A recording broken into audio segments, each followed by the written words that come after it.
जय जय रघुवीर समर्थ. आपण आत्ता दर्शन करत आहोत ते म्हणजे समर्थांच्या सज्जनगडावरती असलेले विश्रांती स्थान आहे.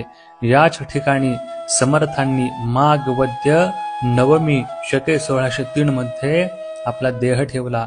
याला समर्थांचे शेजघर म्हणतात. या ठिकाणी आजही समर्थांच्या नित्य वापरातील वस्तू जपून ठेवलेल्या आहेत.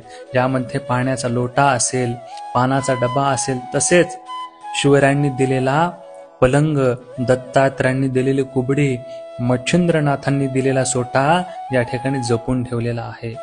समर्थांचे पट्टशिष्य कल्याण स्वामी ज्या हंड्यातून पाणी आणत ते हंडे आजही या शेजघरामध्ये आपल्याला पाहायला मिळतात. आणि ज्यावेळेस समर्थ माऊली हिमालयामध्ये गेले होते त्यावेळेस समर्थांना प्रत्यक्ष हनुमंतरायाने दिलेली वल्कल वस्त्र जी आहेत ते सुद्धा आज या शेजघरामध्ये जपून